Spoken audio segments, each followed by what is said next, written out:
Halo teman-teman kepala sekolah di seluruh Indonesia. Hari ini, pertanggal 15 Januari 2024, pada PMM sudah mulai dibuka perencanaan kinerja kepala sekolah. Apakah kalian sudah mengerjakan? Adakah di antara kalian yang kebingungan dalam mengisi? Jika iya, ikuti video tutorial ini sampai selesai.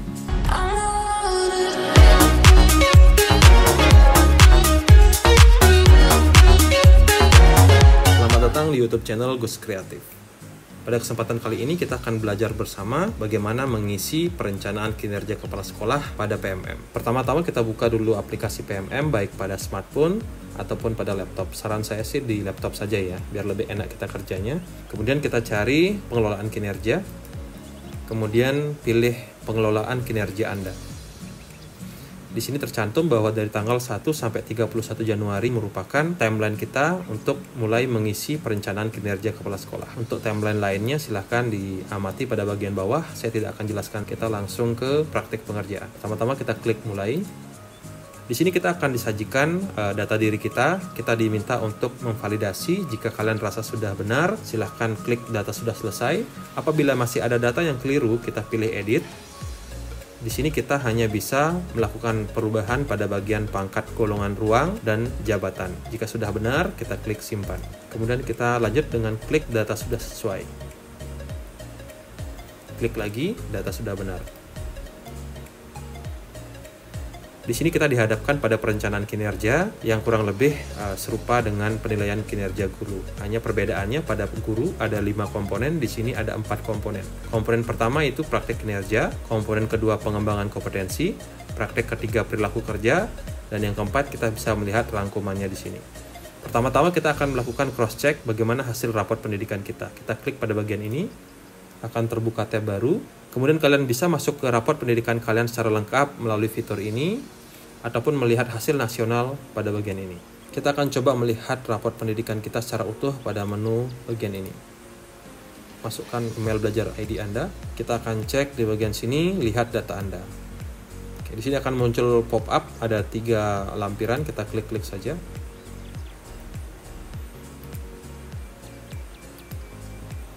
Pada halaman ini, kita bisa melihat ringkasan kondisi satuan pendidikan di sekolah kita masing-masing.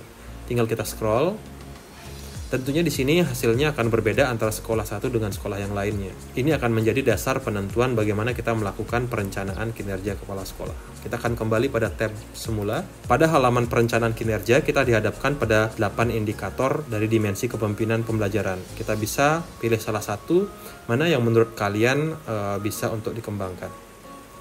Kalau saya mungkin akan memilih yang bagian aktivasi kegiatan komunitas belajar. Teman-teman kepala sekolah yang lain silahkan dipilih salah satu indikator yang relevan dengan keadaan di sekolah Anda. Kita lanjut dengan ke pengembangan kompetensi. Di sini kurang lebih sama dengan guru, kepala sekolah pun juga harus memiliki minimal 32 poin dalam satu semester untuk memenuhi ekspektasi atasan kita. Kita akan cek di rencana hasil kerja, ini ada beberapa kegiatan. Pilihan pertama bisa teman-teman pilih jika teman-teman merasa sanggup untuk melaksanakan kegiatan berbagi praktik baik pada komunitas belajar sebanyak 3 kali. Pilihan kedua bisa teman-teman pilih jika teman-teman memiliki prestasi atau penghargaan yang teman-teman dapatkan pada periode bulan Januari sampai dengan Juni, atau jika sekiranya ada lomba-lomba kepala sekolah yang bisa diikuti pada periode tersebut dan teman-teman yakin bisa mendapatkan penghargaan. Pilihan ketiga bisa teman-teman pilih jika teman-teman merasa siap berperan sebagai narasumber berbagi praktik baik terkait dengan implementasi kurikulum merdeka ataupun tentang perencanaan berbasis data. Pilihan keempat bisa teman-teman pilih jika teman-teman kepala sekolah mampu menyusun perangkat ajar yang nantinya dapat dibagikan kepada guru ataupun kepala sekolah di sekolah yang lainnya. Pilihan kelima bisa teman-teman pilih jika teman-teman merasa siap sebagai penyusun kumpulan konten unggulan yang dapat dibagikan kepada guru ataupun kepada sekolah lain. Di sini ada pada fitur di PMM yaitu konten unggulan. Pilihan keenam bisa teman-teman pilih jika teman-teman siap untuk menjadi penelaah cerita praktik baik yang dihasilkan oleh guru ataupun kepala sekolah yang lainnya. Pilihan ketujuh bisa teman-teman pilih jika teman-teman siap menyusun cerita praktik baik yang dapat dibagikan kepada guru ataupun kepala sekolah lainnya dengan berbagai format, misalnya ATAP, STAR, dan format lainnya. Pilihan ke-8 bisa teman-teman pilih jika teman-teman bertugas sebagai penelaah aksi nyata sejawat yang dihasilkan oleh guru ataupun kepala sekolah lain. Pilihan ke-9 bisa teman-teman pilih jika teman-teman bertugas sebagai penelaah perangkat ajar yang dihasilkan oleh guru ataupun kepala sekolah lain. Tentunya ini yang ada di upload di PMM ya. Pilihan ke-10 bisa teman-teman pilih jika teman-teman melaksanakan program supervisi. Program supervisi yang digolkan sekarang adalah supervisi berbasis coaching, di mana di sini teman-teman berpartisipasi sebagai partisipan observasi praktik, baik dari tahap persiapan, pelaksanaan, maupun diskusi tindak lanjut bersama dengan rekan sejawat. Pilihan ke-11 bisa teman-teman pilih jika teman-teman berperan saat ini sebagai coach, mentor, fasilitator guru penggerak, fasilitator sekolah penggerak, ataupun pengajar praktik guru penggerak yang ada hubungannya dengan pengembangan kompetensi guru, kepala sekolah, ataupun pengawas sekolah. Nah, bagi teman-teman yang sama dengan saya yang saat ini bertugas sebagai fasilitator angkatan 9, maka kita sudah akan selesai bekerja pada rentang bulan Januari sampai dengan Juni. Maka kita bisa memilih ini sebenarnya. Pilihan ke-12 bisa teman-teman pilih apabila teman-teman siap untuk melakukan pengembangan kompetensi diri dengan cara menjadi partisipan kegiatan seminar, lokakarya, konferensi, simposium, ataupun studi banding lapangan yang diselenggarakan di bidang pendidikan. Pilihan ke-13, teman-teman bisa pilih jika teman-teman di sini berperan sebagai peserta coaching atau mentoring dalam kegiatan pengembangan kompetensi oleh guru, kepala sekolah, ataupun pengawas sekolah. Pilihan ke-14 bisa teman-teman pilih apabila teman-teman juga sama melakukan proses pengembangan kompetensi diri melalui kegiatan pelatihan ataupun BIMTEK yang memperoleh sertifikat di bidang pendidikan dan kebudayaan, riset dan teknologi. Di sini kegiatannya biasanya dilaksanakan ataupun difasilitasi oleh pusat, kemudian oleh BGP provinsi masing-masing, BPMP provinsi masing-masing, organisasi profesi, universitas, dan penyelenggara lain yang tentunya kredibel. Pilihan ke-15 bisa teman-teman pilih apabila teman-teman berkomitmen untuk melakukan pengembangan diri, yaitu dengan mengikuti pelatihan mandiri yang ada pada PMM. Tentunya ini bukan hanya untuk guru, di sini juga ada untuk kepala sekolah serta pengawas sekolah. Pilihan ke-16 bisa teman-teman pilih seandainya jika teman-teman siap untuk membagikan praktik baik yang teman-teman lakukan sebagai kepala sekolah pada kegiatan komunitas belajar, baik komunitas belajar dalam sekolah, komunitas belajar antar sekolah, ataupun komunitas belajar daring. Di sini, teman-teman yang berperan sebagai narasumber berbagi praktik baik yang dari kalangan kepala sekolah sangat memungkinkan untuk memilih poin ini. Bagi teman-teman kepala sekolah yang sekiranya sedang mengikuti pendidikan guru penggerak, tentunya di sini pilihan nomor 17 merupakan pilihan yang sangat baik, di mana poinnya itu merupakan poin tertinggi yaitu 128 poin. Dan pilihan terakhir, ini bisa dipilih jika teman-teman kepala sekolah melakukan kegiatan praktik magang pada dunia kerja atau bidang lain yang relevan. Di sini saya akan mencoba melakukan simulasi, memilih kegiatan-kegiatan yang relevan dan memang sesuai dengan keadaan serta kondisi saya. Oke, di sini saya akan pilih yang bagian pertama. Saya mengambil pilihan ini karena saya terdaftar sebagai penggerak komunitas dan ada beberapa kegiatan yang siap saya bagikan melalui kegiatan berbagi praktik baik. Kemudian saya akan tambah kegiatan yang kedua. Saya memilih kegiatan ini karena saya terdaftar sebagai narasumber berbagi praktik baik dan memiliki beberapa hal yang siap dibagikan dalam sesi berbagi praktik baik terkait implementasi kurikulum merdeka ataupun perencanaan berbasis data. Dan untuk kegiatan ketiga, saya memilih pilihan ini dengan dasar pertimbangan bahwa di sekolah saya melakukan supervisi akademik berbasis coaching untuk setiap guru di sekolah saya.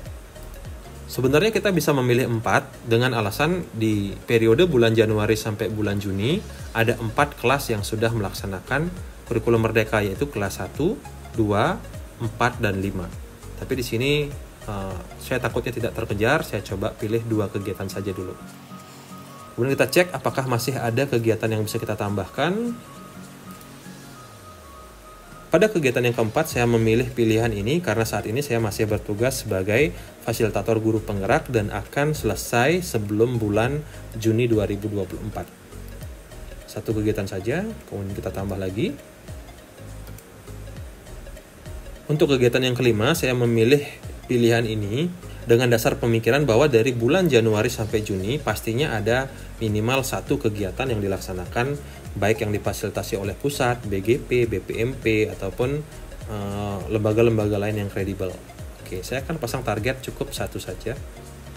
Kemudian kita tambah lagi. Untuk kegiatan yang keenam, saya memilih pilihan ini karena saya saat ini masih aktif dalam mengikuti pelatihan mandiri pada PMM. Di sini saya targetkan tidak muluk-muluk, 2 kegiatan saja dulu. Kemudian kita cek apakah ada masih bisa ditambahkan lagi. Nah, untuk kegiatan ke-7 saya memilih pilihan ini karena saya sebagai kepala sekolah sudah memiliki beberapa praktik baik yang siap saya bagikan di kegiatan komunitas belajar. Untuk pilihan ini saya ragu-ragu untuk memilih dengan alasan karena saya sudah memiliki sertifikat guru penggerak pada tahun 2023. Kemudian saya tidak yakin bahwa di rentang bulan Januari sampai dengan Juni nanti akan ada pelatihan manajerial kepala sekolah. Jadi saya skip. Kemudian yang pilihan terakhir juga tidak memungkinkan untuk saya pilih. Jadi saya rasa cukup 7 kegiatan saja. Oke, kalau kelebihan kita hapus. Kemudian kita cek. Ternyata dari 32 poin yang diharapkan, di sini saya sudah mengumpulkan perencanaan 100 poin. Nah, di sini sebenarnya saya tinggal berkomitmen untuk bagaimana saya mengerjakan ataupun melaksanakan semua yang sudah saya targetkan di sini. Bagi teman-teman yang lain tidak usah merasa terbebani apabila mungkin teman-teman ada banyak kesibukan ataupun kegiatan yang lain tidak memungkinkan untuk mengambil banyak target, tidak apa-apa, minimal 32 poin sudah bisa gitu. Di sini tentunya nanti saya akan pertimbangkan kembali, pikirkan matang-matang apakah ada hal-hal yang perlu disesuaikan lagi agar nanti poin yang saya tentukan ini tidak terlalu membebani baik secara psikologis ataupun mental saya. Jika kita sudah yakin, kita pilih ke perilaku kerja. Di sini kita dihadapkan pada halaman indikator dan perwujudan perilaku. Kita akan cek dulu indikator dan perwujudan perilaku seperti apa yang disiapkan oleh PMM. Jadi di sini ada 7 indikator yang akan kita pilih perilaku dan perwujudan perilakunya. Di sini ada berorientasi pelayanan, akuntabel, kompeten, harmonis, loyal, adaptif, kolaboratif. Nah, cara pengerjaannya ini ada 2 cara. Teman-teman bisa langsung mengerjakan di sini, ya. Jadi dipilih salah satu indikator perilakunya. Nanti di sini dipilih perwujudan perilakunya. Atau cara yang kedua, teman-teman bisa baca dulu di sini secara keseluruhan, lalu ditandai. Misalnya pada indikator berorientasi pelayanan, teman-teman bisa cek ada berapa indikator perilaku yang bisa dipilih, kemudian bisa cek juga perwujudan perilaku mana yang kira-kira teman-teman akan pilih. Silahkan ditandai, dicatat, baru nanti dikerjakan sekaligus di sini. Nah, di sini saya akan mencoba mengerjakan secara insidental karena kepentingan untuk tutorial. Pada aspek berorientasi pelayanan, saya ingin memfokuskan diri untuk bisa memahami kebutuhan guru, tenaga kependidikan, orang tua, dan masyarakat atau dunia kerja. Bagaimana cara saya menerapkan perilaku tersebut? Saya akan memilih pilihan ini. Dengan memilih pilihan ini, berarti saya nanti harus siap melakukan identifikasi kebutuhan guru, tendik, orang tua, masyarakat, ataupun dunia kerja secara proaktif. Implementasinya nanti bisa jadi dengan asesmen diagnosis dengan menggunakan instrumen, baik berupa instrumen printout untuk diisi, ataupun menggunakan Google Form, ataupun instrumen-instrumen lainnya. Kemudian saya bisa juga melakukan identifikasi secara langsung, misalnya dengan proses wawancara. Untuk aspek akuntabel, di sini saya ingin memfokuskan perilaku saya, yaitu melaksanakan tugas dengan jujur, bertanggung jawab, cermat, disiplin, dan berintegritas tinggi. Untuk perilakunya, yang paling sederhana yang bisa saya lakukan yaitu memenuhi janji dan komitmen terkait pekerjaan.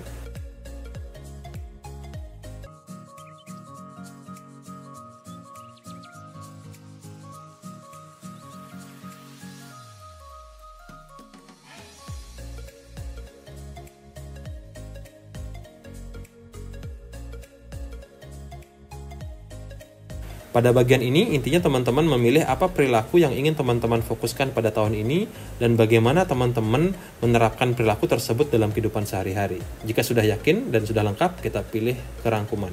Pada bagian rangkuman perencanaan kinerja, di sini kita bisa melihat hasil kerja utama sesuai dengan apa yang kita isi di depan tadi. Kemudian yang kedua, perilaku kerja yang sudah kita pilih untuk dilaksanakan di periode Januari sampai dengan Juni 2024. Sebelum teman-teman klik mengumpulkan, pastikan teman-teman membaca kembali rangkuman ini. Kemudian apabila ada hal-hal yang ingin teman-teman sesuaikan kembali, silakan klik ubah. Mungkin teman-teman mau mengubah indikator dari dimensi kepemimpinannya, gitu, dari komunitas belajar menjadi Presentasi visi misi silahkan. Di sini saya akan tetapkan, kemudian klik ke pengembangan kompetensi. Apakah perencanaan pengembangan kompetensi teman-teman ada yang teman-teman rasa memberatkan, atau mungkin poinnya sudah terlalu lebih gitu ya, banyak, ada yang ingin dikurangi lagi atau disesuaikan lagi, silahkan. Nah, mungkin ada yang mau dihapus atau mungkin diganti jumlah kuantitasnya dari 2 menjadi 1 dan lainnya, atau mungkin menambah gitu ya, karena kurang puas kok 100 kayaknya sedikit gitu ya, saya mau pullin 128 gitu, boleh. Kalau sudah fix, kita klik ke perilaku kerja. Apakah di sini ada indikator dan perwujudan perilaku yang ingin teman-teman ganti? Ya silahkan.